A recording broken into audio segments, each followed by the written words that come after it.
ಸರ್ವೋತ್ತಮನಾಗಿರತಕ್ಕಂಥ ಭಗವಂತನಲ್ಲಿ ನಾವು ಪ್ರೀತಿಯನ್ನು ಮಾಡಬೇಕು ಅಂತ ವ್ಯಾಸರಾಜ ಗುರು ಸಾರ್ವಭೌಮರು ತಮ್ಮ ಪ್ರಿಯ ಶಿಷ್ಯರಾದಂಥ ವಿಶ್ವತೀರ್ಥರು ಅಂದರೆ ಅವರ ಅರ್ಥಾತ್ ವಿಜೇಂದ್ರ ತೀರ್ಥರು ಅವರಿಗೆ ಹಿತವನ್ನು ಬೋಧನೆ ಮಾಡಿ ಆ ಸುರೇಂದ್ರ ತೀರ್ಥರ ಜೊತೆಗೆ ಕೊಟ್ಟು ಕಳಿಸ್ತಾ ಇದ್ದಾರೆ. ಕೊಟ್ಟು ಕಳಿಸಿ ಆ ಸುರೇಂದ್ರ ತೀರ್ಥರ ಜೊತೆಗೆ ಅವರು ಸಂಚಾರ ಮಾಡ್ತಾ ಅನೇಕ ಕಡೆ ಸಂಚಾರ ಮಾಡ್ತಾ ಬಂದಿದ್ದಾರೆ. ಸಂಚಾರ ಮಾಡ್ತಾ ಮೊಟ್ಟ ಮೊದಲಿಗೆ ಎಲ್ಲಿ ಬಂದರು ಅಂದರೆ ಕಂಚಿಪಟ್ಟಣ. ಕಾಂಚೀಪಟ್ಟಣ ಭಾರಿ ದೊಡ್ಡ ಕ್ಷೇತ್ರದ್ದು, ವರದರಾಜ ಇರುವಂತಹ ಶ್ರೇಷ್ಠವಾದ ಕಂಚಿಪಟ್ಟಣ ತಿರುಪತಿ ಹತ್ತಿರನೇ ಇದೆ. ಆ ಕಂಚಿಪಟ್ಟಣದಲ್ಲಿ ಅನೇಕ ವಿದ್ವಾಂಸರ ಗೋಷ್ಠಿ ನಡೆದಿತ್ತು. ಅಲ್ಲಿ ಅನೇಕ ವಿದ್ವಾಂಸರಿದ್ದರು, ಈಗಲೂ ವಿದ್ವಾಂಸರಿದ್ದಾರೆ ಕಂಚಿಯಲ್ಲಿ. ವಿಶಿಷ್ಟಾದ್ವೈತರು, ಅದ್ವೈತಿಗಳು, ಭಾರಿ ದೊಡ್ಡ ದೊಡ್ಡ ದೊಡ್ಡ ವಿದ್ವಾಂಸರಿದ್ದಾರೆ. ಅಂಥ ಕಂಚಿಪಟ್ಟಣದಲ್ಲಿ ವಿದ್ವದ್ಗೋಷ್ಠಿ ನಡೆದಿದೆ. ಆ ವಿದ್ವದ್ಗೋಷ್ಠಿಯಲ್ಲಿ ವಿಜೇಂದ್ರ ತೀರ್ಥರು ಅಲ್ಲಿ ಪಂಡಿತರಿಗೆ ಸಂತೋಷ ಆಗುವಂತೆ ಅನೇಕ ವಿಚಾರಗಳನ್ನು ತಿಳಿಸಿದ್ದಾರೆ. ಮುಂದೆ ಅವರು ಸಂಚಾರ ಮಾಡುತ್ತಾ ಕರ್ನಾಟಕಕ್ಕೆ ಬಂದಿದ್ದಾರೆ.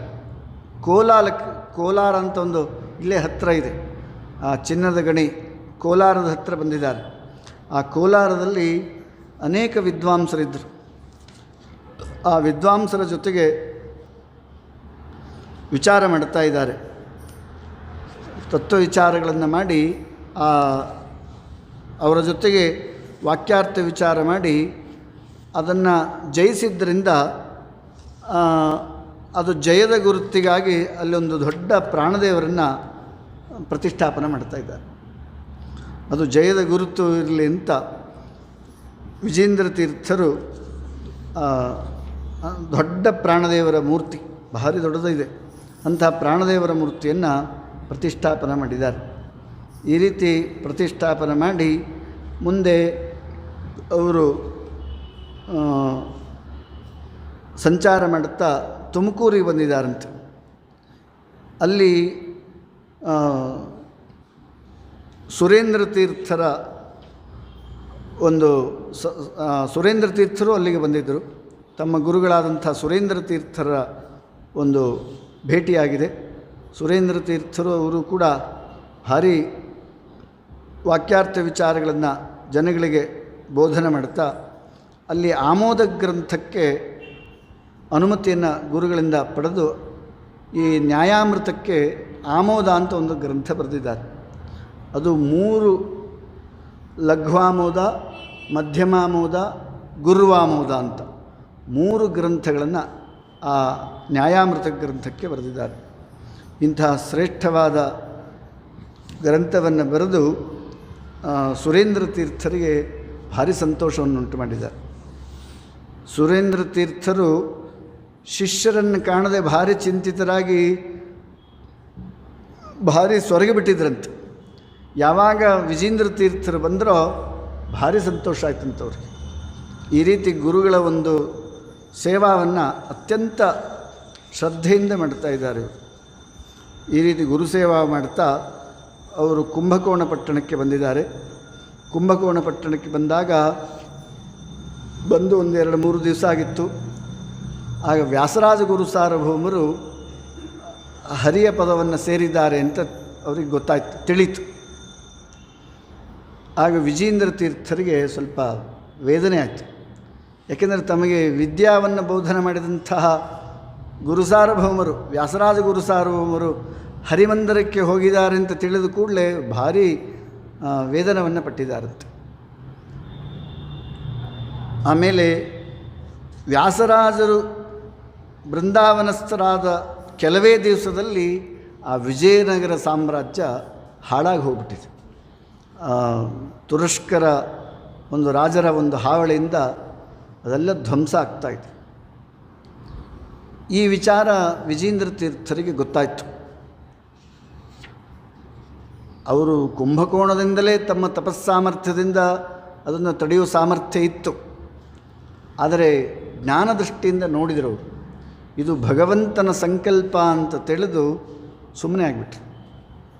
ನೋಡ್ರಿ, ಯಾರಾದರೂ ದೊಡ್ಡ ದೊಡ್ಡ ಮಹನೀಯರು ಬೃಂದಾವನಸ್ಥರಾದರೆ ಒಂದು ದೊಡ್ಡ ಒಂದು ದುರ್ಘಟನೆ ನಡೀತಾ ಇರುತ್ತೆ ಲೋಕದಲ್ಲಿ. ವ್ಯಾಸರಾದ ಬೃಂದಾವಸ್ಥರಾದ ಕೆಲವೇ ದಿವಸದಲ್ಲಿ ಆ ವಿಜಯನಗರ ಸಾಮ್ರಾಜ್ಯ ಪೂರ್ತಿ ಹಾಳಾಗ್ಬಿಡ್ತು. ಅದು ಹಾಳು ಹಂಪೆ ಆಗಿಬಿಡ್ತು. ಎಲ್ಲ ಮೂರ್ತಿಗಳ ಧ್ವಂಸ ಮಾಡಿದ್ದಾರೆ ಅಲ್ಲಿ. ಅದು ವಿಠ್ಠಲ ದೇವರ ಗುಡಿ ಅಂತಿದೆ ಅಲ್ಲಿ. ಆ ವಿಠ್ಠಲ ದೇವರನ್ನೇ ಎಲ್ಲೋ ತೊಗೊಂಡು ಹೋಗಿ ನದಿಯಲ್ಲಿ ಹಾಕಿಬಿಟ್ಟಿದ್ದಾರೆ. ಈ ರೀತಿ ಆ ವಿಜಯನಗರ ಸಾಮ್ರಾಜ್ಯ ಪತನವಾಗೋಗುತ್ತೆ. ಆದರೆ ವಿಜೇಂದ್ರ ತೀರ್ಥರು ಮನಸ್ಸು ಮಾಡಿದರೆ ಅದನ್ನು ರಕ್ಷಣೆ ಮಾಡ್ಬೋದಾಗಿತ್ತು. ಆದರೆ ಇದು ಭಗವಂತನ ಸಂಕಲ್ಪ ಅಂತ ತಿಳಿದು ಸುಮ್ಮನೆ ಅವರು ಇದನ್ನು ರಕ್ಷಣೆ ಮಾಡಲಿಕ್ಕೆ ಹೋಗಲಿಲ್ಲ. ಯಾಕೆಂದರೆ ಇದು ಭಗವಂತನ ಸಂಕಲ್ಪ ಅಂತ ತಿಳಿದಿದ್ದಾರೆ. ಈ ರೀತಿ ಅನೇಕ ಒಂದು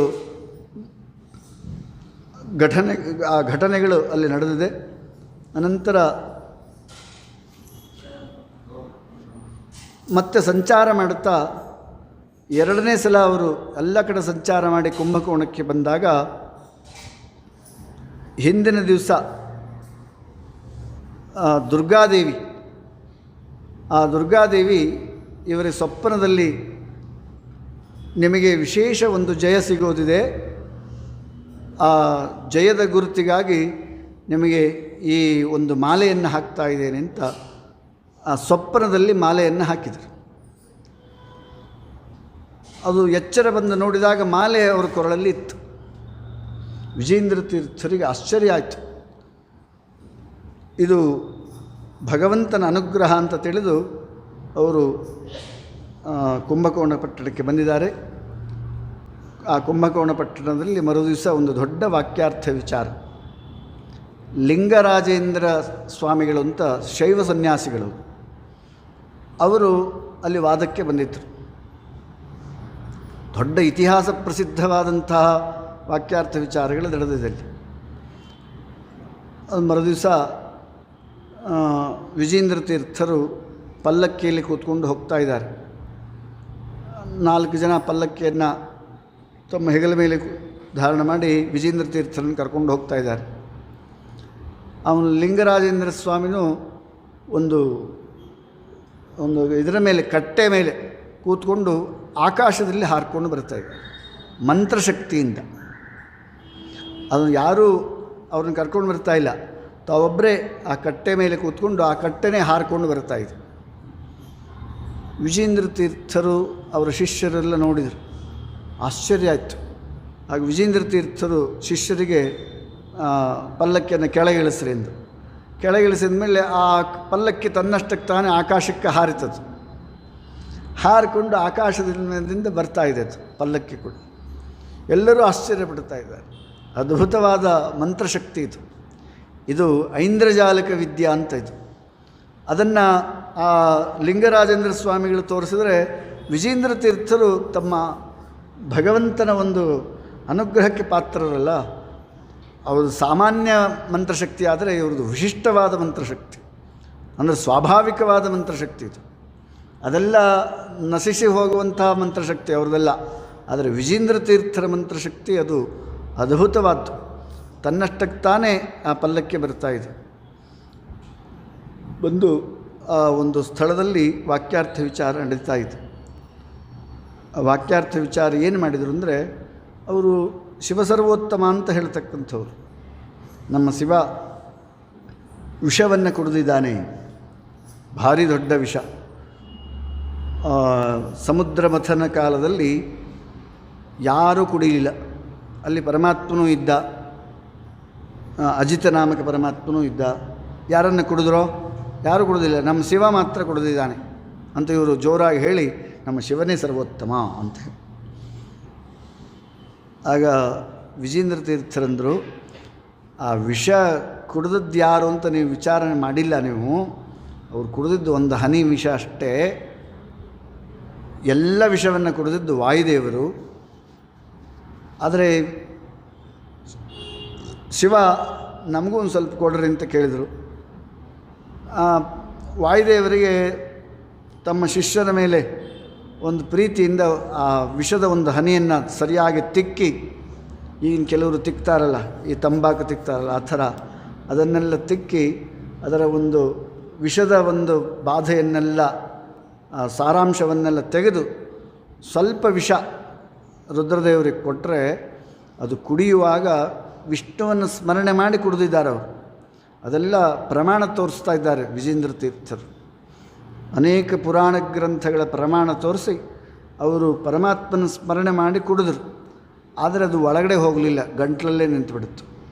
ಅದಕ್ಕೆ ವಿಷಕಂಠ ಅಂತ ಹೆಸರು ಬಂತು. ಆ ಕಂಠ ಎಲ್ಲ ನೀಲಿಯಾಗಿಬಿಡ್ತು, ಅದಕ್ಕೆ ನೀಲಕಂಠ ಅಂತ ಹೆಸರು ಬಂತು. ಅದರ ತಾಪ ಜಾಸ್ತಿ ಆಯಿತು, ಮೂರ್ಛೆ ಬಂತು, ಮೂರ್ಛೆ ಬಂದು ಬಿದ್ದಿದ್ದಾರೆ. ಅದು ಭಾಗವತದಲ್ಲೂ ಹೇಳ್ತಾರೆ, ಮೂರ್ಛೆ ಬಂದು ಬಿದ್ದಿದ್ದಾರೆ ಅಂತ. ಮತ್ತು ಅವರು ಅದು ಆ ಮೋಹಿನಿ ರೂಪ ನೋಡಲಿಕ್ಕೆ ಆಗಲಿಲ್ಲ ಅವರಿಗೆ, ಮೂರ್ಛೆ ಬಂದು ಬಿದ್ದಿದ್ದಾರೆ. ಆಮೇಲೆ ಎಚ್ಚರ ಆದ ಮೇಲೆ ಅದರ ತಾಪ ಪರಿಹಾರಕ್ಕೆ ಹಾವನ್ನು ಸುತ್ತಕೊಂಡಿದ್ದಾರೆ. ಯಾಕೆಂದರೆ ಹಾವು ತಂಪಿರುತ್ತಂತೆ, ಸುತ್ತಕೊಂಡವ್ರಿಗೆ ಗೊತ್ತಿರುತ್ತದು. ಯಾರು ಸುತ್ತಕೊಳ್ತಾರೋ ಅದು ಧೈರ್ಯದಿಂದ ಸುತ್ತಕೋಬೇಕಷ್ಟೆ. ಹಾವು ಕೊರಳಲ್ಲಿ ಸುತ್ತಕೊಂಡ್ರೆ ತಂಪಿರುತ್ತಂತೆ. ಇನ್ನೂ ತಂಪಿಗಾಗಿ ಮೇಲೆ ಚಂದ್ರನನ್ನು ಇಟ್ಕೊಂಡಿದ್ದಾರೆ, ಗಂಗೆಯನ್ನು ಧಾರಣ ಮಾಡಿದ್ದಾರೆ, ಗಂಗಾ ನದಿ ತಲೆ ಜಟಾದಲ್ಲಿ ಧಾರಣ ಮಾಡಿದ್ದಾರೆ. ಇಷ್ಟೆಲ್ಲ ಧಾರಣ ಮಾಡಿದರೂ ಅವರಿಗೆ ತಾಪ ಪರಿಹಾರ ಆಗಲಿಲ್ಲ.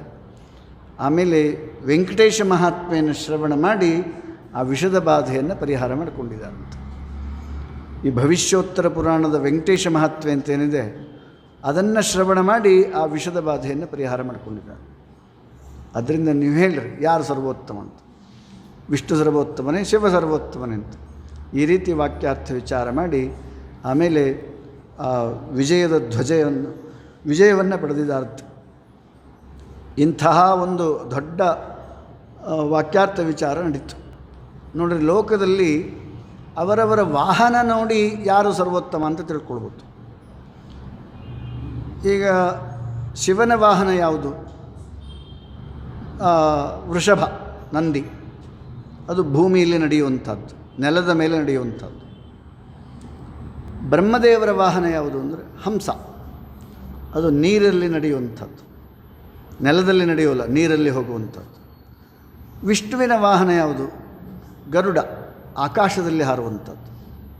ಲೋಕದಲ್ಲಿ ನೋಡ್ರಿ, ಯಾರು ವಿಮಾನದಲ್ಲಿ ಹೋಗ್ತಿರ್ತಾರೆ ಅವರು ಒಳ್ಳೆ ಧನಿಕರು, ಭಾರಿ ದುಡ್ಡು ಇದ್ದವರೇ ಮಾತ್ರ ವಿಮಾನದಲ್ಲಿ ಹೋಗೋದು. ನಮ್ಮಂಥವ್ರು ವಿಮಾನದಲ್ಲಿ ಎಲ್ಲಿ ಹೋಗ್ತೇವೆ? ಶಿಪ್ಪಲ್ಲಿ ಹೋಗೋದು ಅಂದರೆ ಹಡಗಿನಲ್ಲಿ, ದೊಡ್ಡ ದೊಡ್ಡ ಹಡಗಿನಲ್ಲಿ ಬೇರೆ ದೇಶದಿಂದ ಬೇರೆ ದೇಶಕ್ಕೆ ಹೋಗೋರು ಅವರು ಒಳ್ಳೆ ಧನಿಕರೇ, ತಿಂಗಳಾನುಗಟ್ಟಲೆ ಶಿಪ್ಪಲ್ಲಿ ಹೋಗ್ತಿರ್ತಾರೆ. ಇನ್ನು ಕೆಲವರು ಎತ್ತಿನ ಬಂಡಿ ಅದರಲ್ಲಿ ಹೋಗೋರು ಯಾರು ಅಂದರೆ ಬಡವರು, ಕೃಷಿಕರು. ಬಡವರು ಮಾತ್ರ ಎತ್ತಿನ ಬಂಡಿಯಲ್ಲಿ ಹೋಗೋರು. ಅದರಿಂದ ವಾಹನದಿಂದ ಆದರೂ ನೋಡ್ರಿ, ಈ ವಾಹನದಿಂದಾದರೂ ನಾವು ಯಾವ ಸರ್ವೋತ್ತಮ ಅಂತ ತಿಳ್ಕೊಳ್ಬೋದು ಎಂಬುದಾಗಿ ಸುಮ್ಮನೆ ಲೌಕಿಕ ಉದಾಹರಣೆಯನ್ನು ಕೊಟ್ಟು ಈ ವಾಕ್ಯಾರ್ಥ ವಿಚಾರಗಳನ್ನು ಮಾಡಿದ್ದಾರೆ. ಇಂತಹ ಅದ್ಭುತವಾದಂಥ ವಾಕ್ಯಾರ್ಥ ವಿಚಾರಗಳನ್ನು ಮಾಡಿ ಇತಿಹಾಸ ಪ್ರಸಿದ್ಧವಾದಂಥ ವಾಕ್ಯಾರ್ಥ ವಿಚಾರದು ಮಾಡಿ ಆಮೇಲೆ ಆ ವಿಜಯದ ಮಾಲೆಯನ್ನು ಪಡೆದಿದ್ದಾರಂತೆ. ಹಿಂದಿನ ದಿವಸ ರಾತ್ರಿಯೇ ದುರ್ಗಾದೇವಿ ವಿಜಯದ ಮಾಲೆಯನ್ನು ಹಾಕಿದ್ರು. ಹಾಗಾಗಿ ವಿಜೇಂದ್ರ ತೀರ್ಥರು ಪರಮಾತ್ಮನ ಒಂದು ಅನುಗ್ರಹದಿಂದ ಇಂಥ ಅದ್ಭುತವಾದ ಮಹಿಮೆಗಳನ್ನು ತೋರಿಸ್ತಾ ಇದ್ದಾರೆ.